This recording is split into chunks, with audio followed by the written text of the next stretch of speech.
दादी माँ आप कहती थीं कि जब आप आई थीं तो दादा के घर कुछ रहे, दादा के घर कुछ था, कुछ नहीं था। तो क्या दादाजी नहीं थे, है ना? और दादाजी ने आपको बार बार आपके आत्मसम्मान का ख्याल नहीं रखा?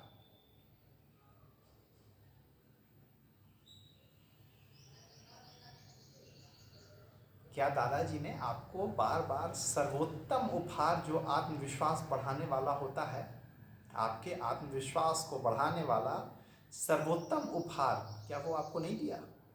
क्या बार बार नहीं दिया? तब तक नहीं दिया जब तक वो जीवित थे, मतलब जीवन पर्यंत। क्या आपको आपका आत्मविश्वास बढ़ाने वाला सर्वोत्तम उपहार बातों के जरिए, सहारे के जरिए, और आपको शायद थोड़ा सा लिखा के, थोड़ा सा पढ़ा के, थोड़ा सा, है ना, माना आपके पास संपत्ति थी, माना घी में सारे पुए बने थे और घी में सब कुछ बना था, है ना? दादाजी तो ऐसे ही थे, मतलब कहते हैं ना, बस नौकरी भी नहीं थी, खेती थी सिर्फ, कहते हैं ना। तो आपको तो उतने बड़े परिवार से आके आपको तो ढेकी चलाना पड़ा था, पैर से आपके पैर फट जाते थे, उससे खून निकलता था ढेकी चलाते चलाते। क्या दादाजी का साथ नहीं था? और क्या दादाजी ने आत्मविश्वास बढ़ाने वाला आपको सबसे जो अनमोल उपहार होता है जिससे कि आपका आत्मविश्वास बढ़े, क्या वो आपको नहीं दिया? या सिर्फ आप भौतिक संपदा को तौलती हैं कि दादा के पास कुछ नहीं था? आपका नज़र अगर भौतिक संपत्ति पे सिर्फ रहता है तो सही में दादाजी के पास कुछ नहीं था। दादाजी के पास पितरों का एक खेत था, अपना क्या था? नहीं था। हम मानते दादाजी के पास कुछ नहीं था, नौकरी भी नहीं थी, जो खेत था वो उनके पिताजी का था, मतलब हमारे परदादा जी का था। तो दादा के पास था क्या? सही बात है, आपकी बात सही है। माँ पापा जी के पास क्या था? नाना जैसा महल तो नहीं था, नाना जैसा महल तो नहीं था, शान शौकत तो नहीं थी, और वो क्या बोलते हैं, और बढ़िया चार चक्का नहीं था महंगा वाला, और महंगे कपड़े भी नहीं थे।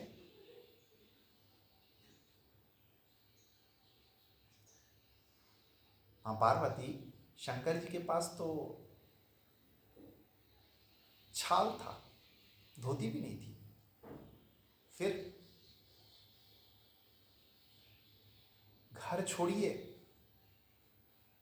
और खाने का छोड़िए, कपड़े भी नहीं है शरीर पे, छाल है, और वो भी कहते ना उस दिन खुल गया था।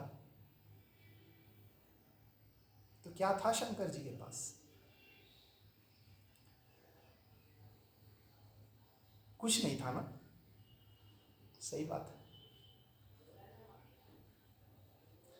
भौतिक संपदा को तौल रही थी ना कि कुछ नहीं था। सही बात है। फिर आपके पास सब कुछ था, और मेरी दादी के पास सब कुछ था, और मेरी माँ के पास सब कुछ था, है ना? शान शौकत थी, वो बड़ा महल था, और वो बड़ी गाड़ी थी, और वो कपड़े महंगे थे, और वो ये था, है ना? वो दादी माँ के पास भी वैसा ही था। और माँ रुक्मिणी, हमारे श्री कृष्ण जी तो बिल्कुल गंवार, हमारे ठाकुर भगवान तो गंवार,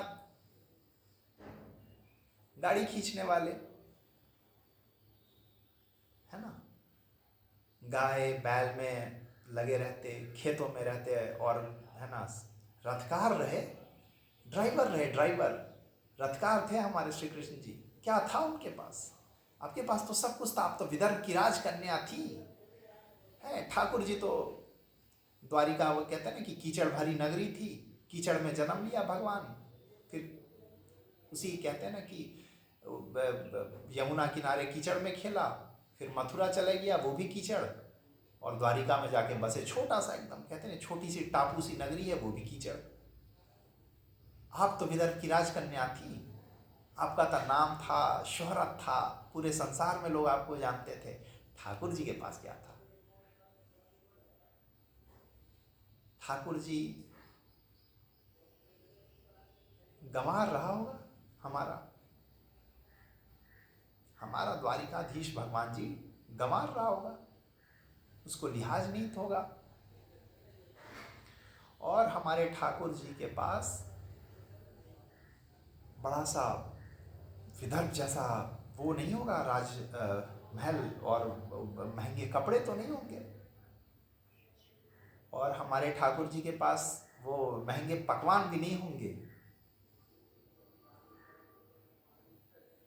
तो हमारे दादाजी के पास क्या था, हमारे पिताजी के पास क्या था, और हमारे शंकर जी के पास क्या है, और हमारे भगवान ठाकुर जी के पास क्या है? कहाँ कुछ है?